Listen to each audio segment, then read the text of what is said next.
everyone. Welcome to day 3 of the Healthy for Life Starter Kit. So I hope everyone is doing well. How have you been doing in the past couple of days? Have you been eating way more fruits and veggies? Have you been getting in your lots of today we're talking about water, drinking more water. How have you been doing? Say hello, comment in the comments of where you're tuning in from. And I'm super excited to jump into day 3 of our Healthy for Life starter kit. And I have lots of great things to share with you today. So I've heard from people that they've been doing well, they're following along, and even some of you are joining in today for the first time. So welcome. For those of you that are new to me, that have never met me before, my name is Sue-Ann Hickey. I'm a naturopath and creator of Body Typology System for Lasting Weight Loss. Nutrition, healthy eating, healthy lifestyle has been a passion of mine for over 30 years. I first started jumping into learning everything I could about healthy eating and healthy lifestyle way back in 1990 with my very first yoga class. So here we are many years later, and I feel like I've finally really found my calling, doing what I absolutely love, helping people transform their lives by following a healthier diet, by learning how to eat right for their body type, by healing the emotional aspect of what might keep us stuck in the bad habits. That's one thing that many weight loss programs don't even cover, but I think it's one of the most important topics that we can cover. I just had my membership meeting today with my group, and that came up, like, how can we have a little bit more tough love on ourselves? How can we figure out, why am I reaching for those snacks when I'm actually not even hungry? So, we have to dig a little deeper and find out why those habits, because they are habits and habits can be changed, but why they are there. Why we keep on repeating the same behavior day after day, week after week, myself included, right? For many, many years, those that know me in my own life, I kept on choosing the wrong kind of man that was totally the wrong match for me, and repeating the same patterns, because until we learn the lesson fully, we will continue to repeat the same patterns. And when we get the check mark and uncover why the pattern has been there, why the emotional challenge is still there, why we're repeating the same self-sabotage behavior over and over, we might continue those patterns. And so when I work with my clients, either one-on-one or with a membership, it's all about helping them succeed in getting into those underlying issues that might be keeping them stuck. So I just want to check all our technology here and make sure that everything is going okay and everyone can see me all right. So sorry for the delay, just 1 second, and then we'll dive right in. All right, perfect. So it's a little hard for me to see the comments at the same time, but by all means, I can see them. So if you have any questions, by all means, throw them in the comments, or if you're watching this at the replay and you're getting this by email, just hit reply to the email and send me your questions. I'm so happy to answer them for you. So today's topic and your new task is to drink more water. So I know you're like rolling your eyes like, Sue-Ann, everyone tells me I need to drink more water. Can you tell me something new? So I'm sorry, but I believe that repetition is the mother of mastery, right? When we hear something over and over and we finally start to implement, that's super important to help us on our path to health. So why are some of the things, that help us by our body physically by drinking more water, where our bodies are 65 to 75% water, and, water, I always say, is the solution for the dilution of the pollution, right? Your body, we're exposed to so many toxins on all the levels.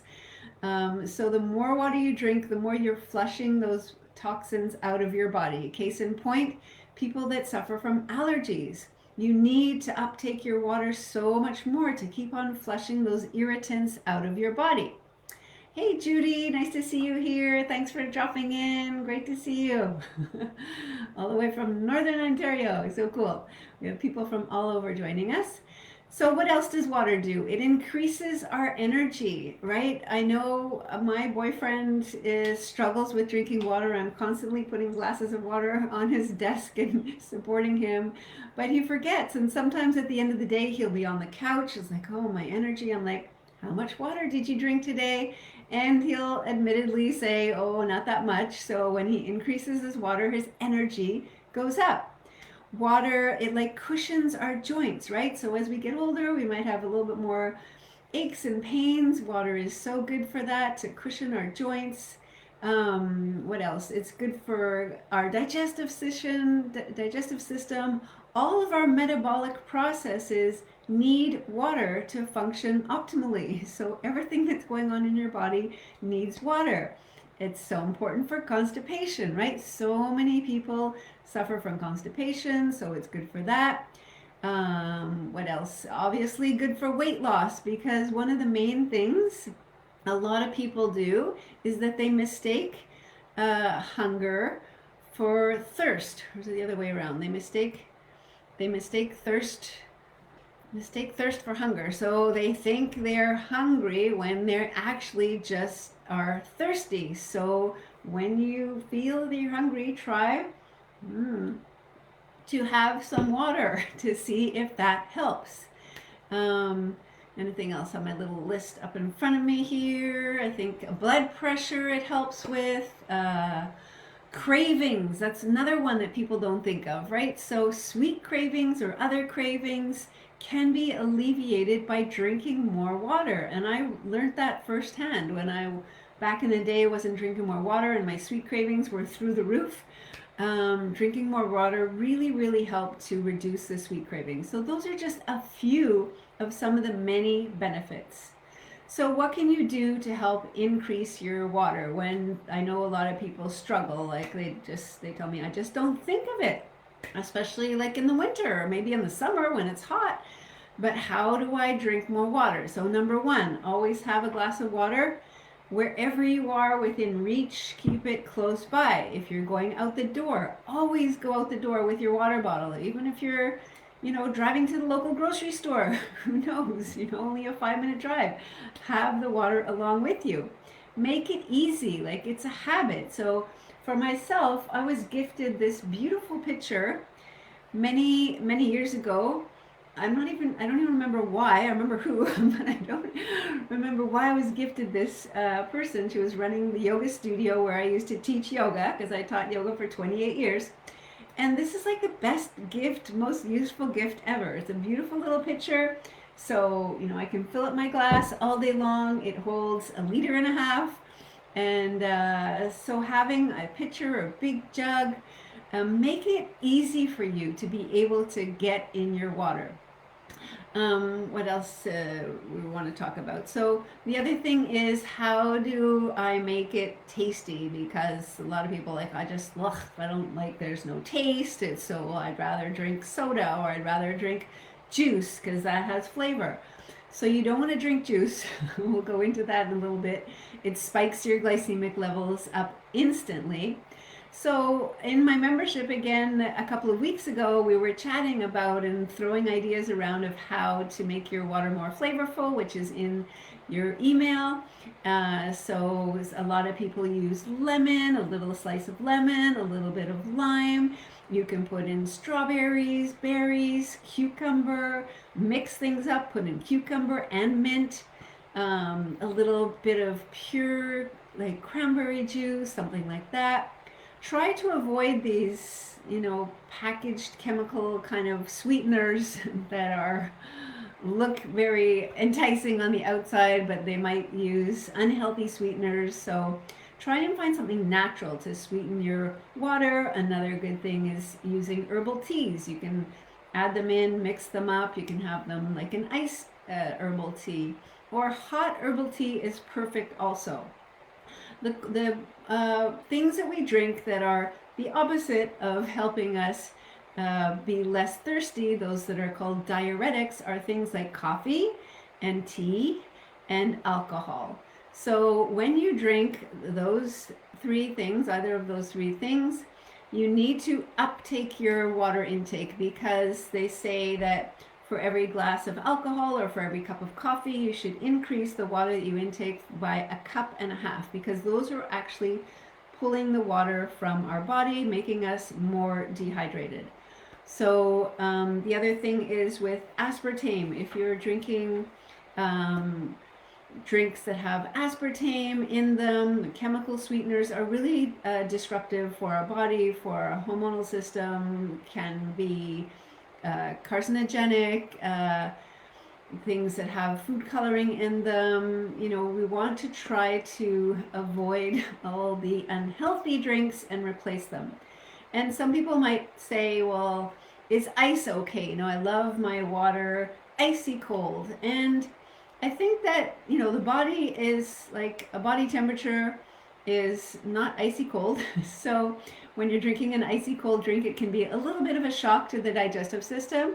However, I have clients that tell me, you know, there is no way, the only way I can drink water is if it has a ton of ice, and that's the only way I can drink it. So perfect. If that's what works for you, what works for you. I always say that everyone is different. We all have different needs. We all have different things that we like and things that we crave. We're all different body types, of course. So make what works for you work for you. And another thing with water, there's a school of thought that says you should never drink water while you're eating a meal, because that might dilute your digestive enzymes. Again, I think it's really a personal thing that you need to look at. For some people, if their digestive systems are really compromised and they're having a lot of challenges, then yes, maybe it would be better for you to not drink at the same time. But for many of us, myself included, I used to do that. I used to try and be really careful not to drink during meals.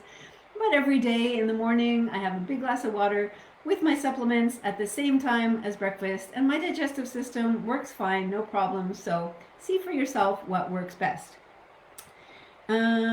What else do we have to tell you? Oh yeah, so about adding things into your water. As I said, a lot of people add in lemon. Now we are hearing that if you drink a lot of lemon water, that can be hard on the enamel on your teeth. So again, you know, maybe not all the time, a little bit, and then take a break. Or, you know, rinse your mouth out if you're drinking, you know, a big glass of lemon water first thing in the morning. That's very good for your liver. But you might want to just drink some plain water after to make sure you're not coating your teeth with lemon juice all day long. That's not a good thing in my opinion. So the last question a lot of people want to know is, how much water do I need?